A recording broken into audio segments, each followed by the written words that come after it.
Well, hello, folks out there in YouTube land. Got a big show lined up for you. Let's get right into this one. Yep. Is it time to panic? Oh, man. Yeah, we've got a problem. This is Houston. Say again, please. Houston, we have a problem. Yeah. We better call Houston. This is not good. I am concerned about the wide receiver situation at UT. We knew the transfer portal was going to be a work in progress, to say the least. And, of course, every player is a free agent, and you've got to re-recruit them all the time. It's the way that it is.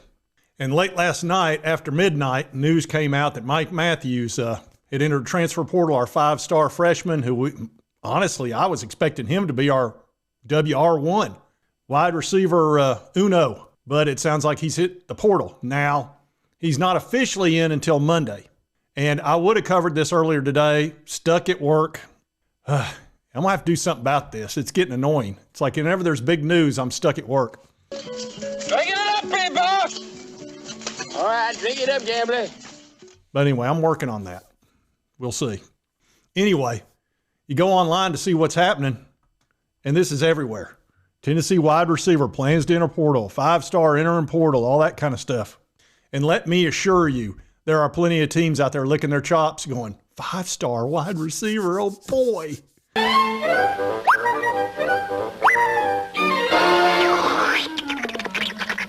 They can't wait. Yep. And it sucks.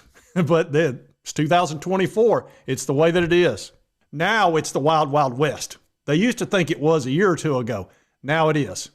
And until they come up with some solution that can deal with the Sherman Act and labor laws and all that kind of stuff, it's going to continue this way, and it's going to become a bidding war, which it already is. And let's see where our transfer portal numbers are now. Now, they've not added Mathews yet. Of course, Squirrel White's already in there, which that was annoying because Squirrel's a good player. He was hurt a lot this year, but he's a fine player.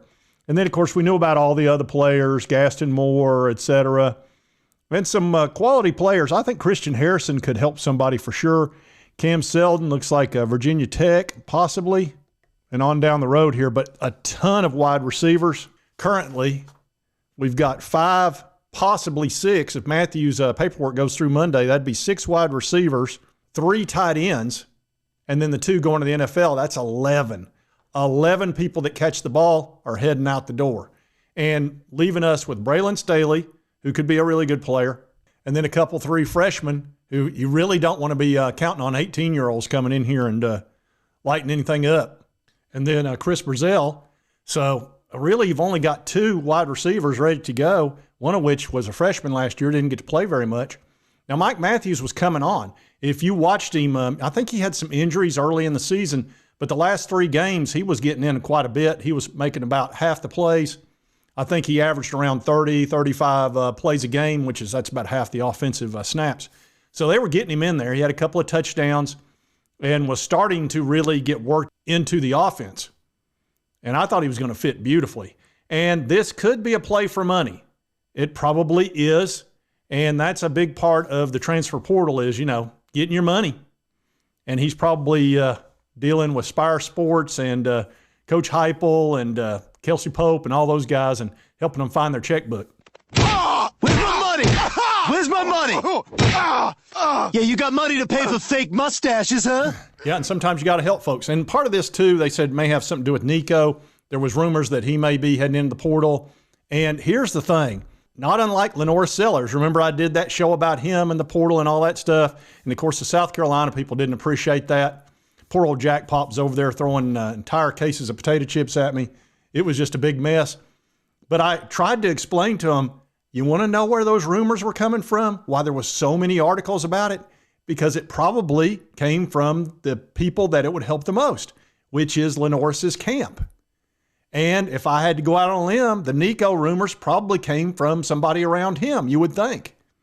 Because that's smart. If you're in negotiations, you want leverage. What's the best way to get leverage when you're a player on a team? Get the fan base all tore up about it.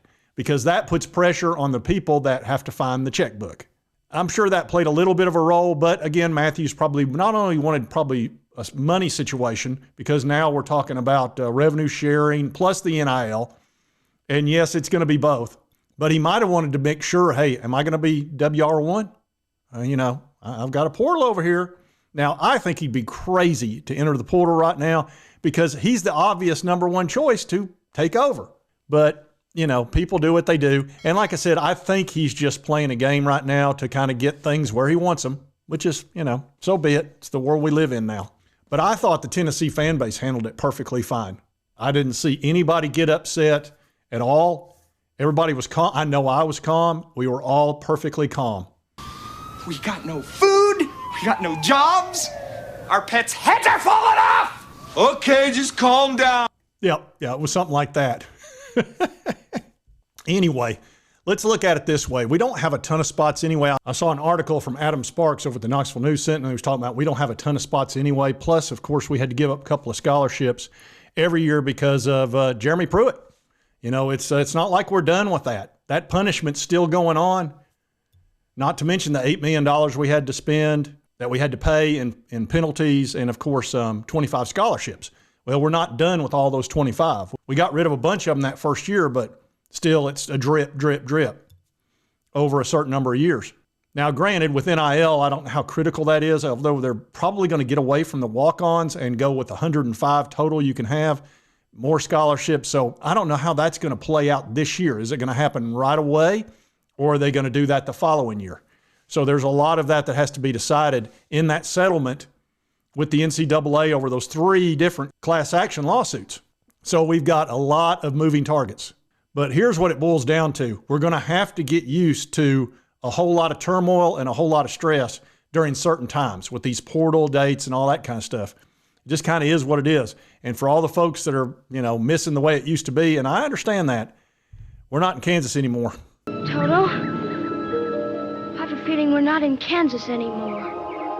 No, we're not. We're going to have to get used to the way that it is until they figure out some way to collective bargain, turn these folks into employees, which I don't know if they'd want to do that, but it's probably where this is headed.